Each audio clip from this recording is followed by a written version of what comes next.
On a quiet night, Jiang sits beside the king, her eyes steady, her voice full of determination. She tells him why she has chosen to continue into the third round of the cooking competition. At first, her resolve came from anger at how Jojen was being belittled, treated as lesser.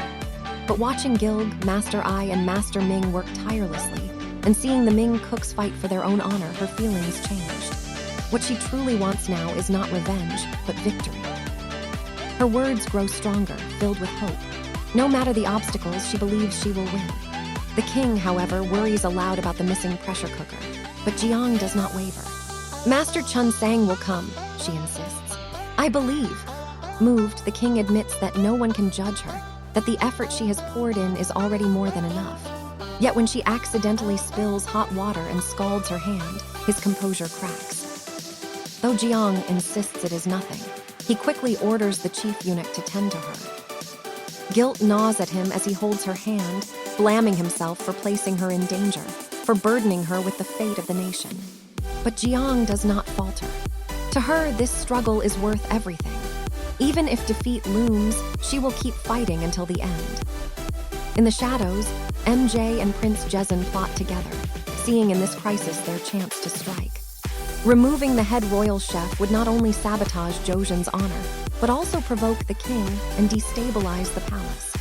Their ambitions sharpen like blades, weaving their schemes deeper into the heart of the competition. The next decisive round arrives.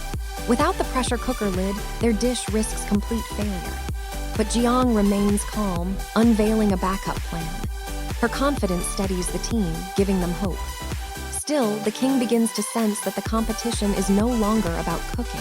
It has become treachery, a conspiracy aimed at Jiang and himself. Then comes the shocking revelation, a wicked plan to send Jiang as a tribute woman. His fury erupts.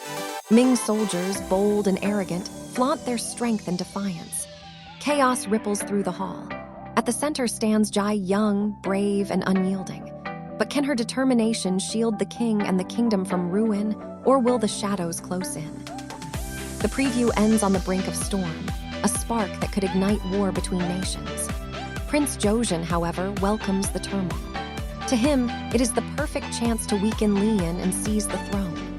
His opening comes not through Yukin, but through Makshu. After Jojen's victory in the second round, Makshu whispers a venomous plan: remove Jiang and drive Li Haiyan into uncontrollable rage. The prince carries her scheme to Yukin. If the king could be provoked into a public outburst, it would brand him unstable, unfit to rule. Yukin's humiliation festers, his fury boiling over. Send this woman as tribute instead, he spits. The words strike like a thunderclap. Jiang's chest tightens, her vision swimming.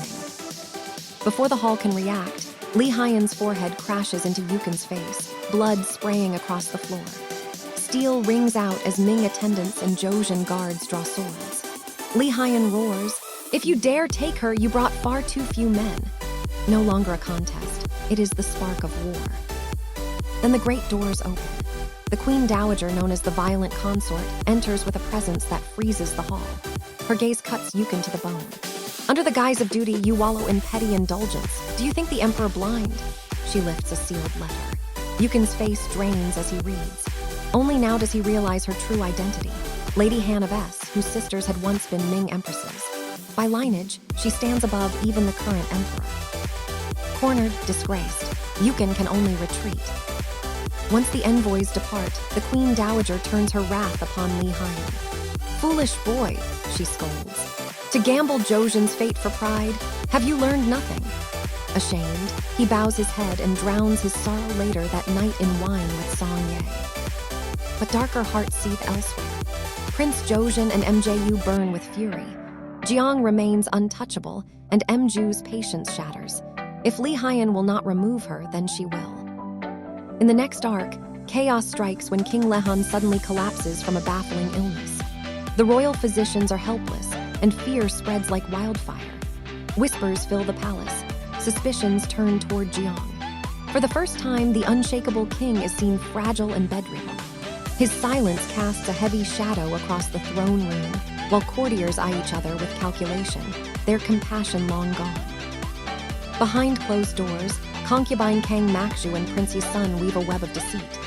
False evidence is planted, testimonies prepared, and Jeong's carefully made dishes declared poisoned.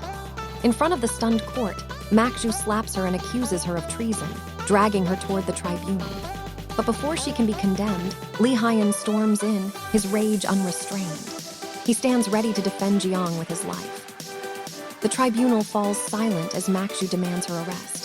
Guards move, but a thunderous voice cuts through the air. Enough! King Lehun descends, his fury weighing on the hall. Even Makshu falters, though she tries to mask it.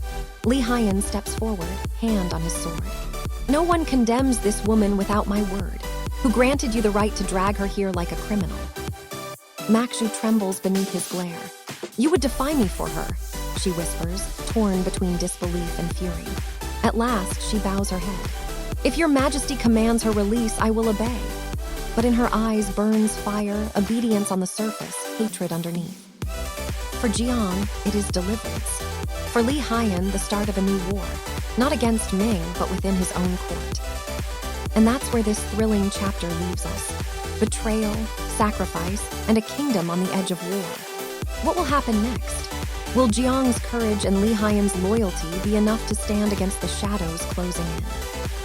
If you love diving into the heart of K-drama twists and turns, don't forget to like, subscribe, and join us here at K-Drama Addict.